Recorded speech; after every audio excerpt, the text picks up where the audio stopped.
બેગમાં નશીલા પદાર્થોની હેરાફેરી થતી હોવાની વધુ એક ઘટના પ્રકાશમાં આવી હતી।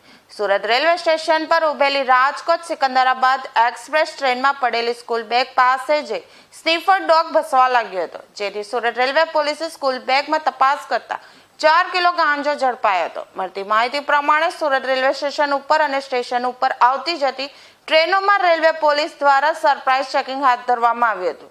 દરમિયાન સુરત રેલવે સ્ટેશન પર રાત્રે Rajkot Secunderabad express train platform number 1 ઉપર ઊભી રહી હતી, જેથી ટ્રેનના સ્લીપર કોચમાં ચેકિંગ અર્થે ચડી સ્નીફર ડોગ ટ્રેક મારફતે ચેકિંગ કરવામાં આવી રહ્યું હતું। દરમિયાન ટ્રેનના વચ્ચેના ભાગે આવેલ કોચ નંબર S9 અને S10 ની વચ્ચેના કોરિડોરમાં એક કાળા કલરની સ્કૂલ બેગ બિનવારસી હાલતમાં પડી હતી।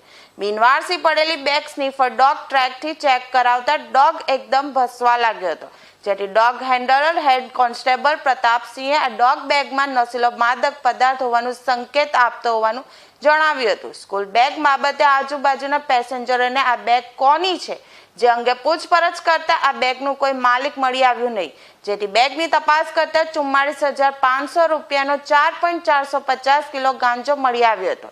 બેગને સુરત રેલવે પોલીસ સ્ટેશન ખાતે લાવી NDPS એક્ટ મુજબ અજાણ્યા સામે ગુનો નોંધી વધુ તપાસ હાથ ધરી છે।